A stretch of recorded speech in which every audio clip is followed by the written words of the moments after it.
بسم الله الرحمن الرحيم الحمد لله رب العالمين والعاقبة للمتقين الصلاة والسلام على سيد المرسلين أما بعد فأعوذ بالله من الشيطان الرجيم بسم الله الرحمن الرحيم السلام علیکم ورحمۃ اللہ وبرکاتہ۔ ویڈیو کو لائک کریں، شیئر کریں، کمنٹ کریں، سبسکرائب کریں، بیل آئیکن کو دبا لیجیے تاکہ آنے والی ہر ویڈیو آپ تک پہنچتی رہے۔ آج ہم جو ویڈیو بنانے کے لیے جا رہے ہیں، جو بیان کرنے کے لگے ہیں، وہ ہے علم دین، مطلب علم سیکھنے سے کیا کیا ہمیں ملتا ہے۔ اللہ تعالیٰ ہم سب کو دینی اور دنیاوی دونوں علم حاصل کرنے کی توفیق عطا فرمائے اور اپنے علم کو سیکھ کر دوسروں تک پہنچانے کی توفیق عطا فرمائے۔ یعنی مجھے اپنی اور ساری دنیا کے لوگوں کی اصلاح کی کوشش کرنی ہے کہ اللہ تعالیٰ ہمیں سب کی اصلاح کرنے کی توفیق عطا فرمائے۔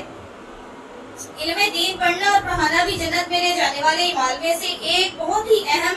اور شاندار عمل ہے۔ اس سلسلے میں مدرجہ ذیل حدیثوں کا ایمانی نگاہوں سے مطالعہ کیجیے اور اپنے اسلامی جذبوں سے ان پر عمل کیجیے۔ انشاءاللہ عز و جل اس سے نور کی ہدایت کی روشنی ملے گی۔ کثیر بن قیس رضی اللہ تعالیٰ عنہ سے روایت ہے، انہوں نے کہا کہ میں حضرت ابو الدرداء رضی اللہ تعالیٰ عنہ کے پاس دمشق کی مسجد میں بیٹھا ہوا تھا تو ایک آدمی آیا اور کہا کہ ابو الدرداء رضی اللہ تعالیٰ عنہ، میں مدینہ منورہ سے ایک حدیث سننے کے لیے آپ رضی اللہ تعالیٰ عنہ کے پاس آیا ہوں۔ مجھے خبر ملی ہے کہ آپ اس حدیث کو رسول اللہ صلی اللہ علیہ وسلم سے روایت کرتے ہیں، میں کسی اور ضرورت سے یہاں نہیں آیا ہوں۔ یہ سن کر حضرت ابو الدرداء رضی اللہ تعالیٰ عنہ نے کہا کہ بے شک میں نے رسول صلی اللہ علیہ وسلم کو یہ فرماتے سنا ہے کہ جو شخص علم کے طلب میں کوئی راستہ چلے گا تو اللہ تعالیٰ اس کو جنت کے راستوں میں سے ایک راستے پر چلائے گا، اور بے شک فرشتے طالب علم کی خوشی کے لیے اپنے بازوؤں کو بچھا دیتے ہیں، اور بے شک عالم کے لیے آسمانوں اور زمینوں کی تمام چیزیں اور مچھلیاں پانی کے اندر مغفرت کی دعا کرتی ہیں، اور یقیناً عالم کی فضیلت عابد کے اوپر ایسی ہی ہے جیسے کہ چوتھویں رات کے چاند کی فضیلت تمام ستاروں پر ہے۔ اور یقین رکھو کہ علماء انبیاء علیہ السلام کے وارث ہیں، اور انبیاء علیہ السلام کی میراث دینار درہم نہیں ہے۔ ہم انبیاء علیہ السلام کی میراث تو علم ہی ہے، تو جس نے اس کو لیا اس نے بہت بڑا حصہ لیا۔ حدیث نمبر 2 حضرت انس رضی اللہ تعالیٰ عنہ سے روایت ہے کہ رسول اللہ صلی اللہ علیہ وسلم نے فرمایا کہ جو علم کی طلب میں گھر سے نکلا وہ اپنے لوٹنے کے وقت تک جہاد میں ہے۔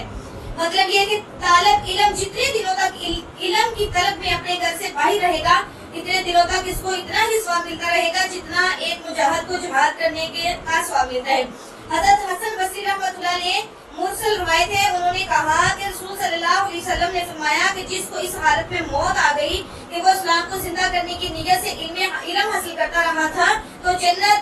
کے اندر اس کے اور نبیوں علیہ السلام کے درمیان بس ایک ہی درجے کا فاصلہ ہوگا۔ مطلب یہ ہے کہ جنت میں اس کا درجہ اتنا بلند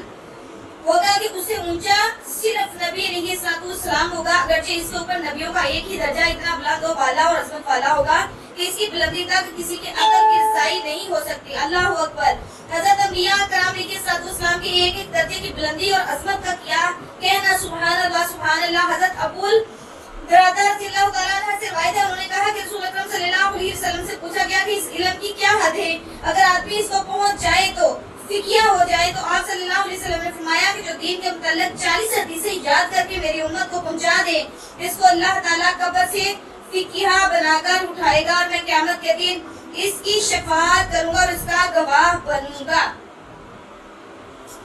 حضرت ابن عباس رضی اللہ تعالیٰ عنہ سے روایت ہے کہ جب تم لوگ جنت باغات میں گزرو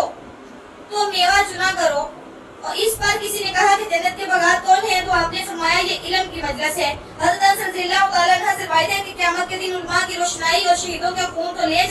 جائیں گے تو علماء کی روشنی کا پلڑا بھی باری رہے گا۔ حضرت ابو سعد رضی اللہ تعالیٰ عنہ سے روایت ہے کہ جو اپنے دین کی تعلیم میں صبح کو چلا یا شام کو چلا وہ جنتی ہے۔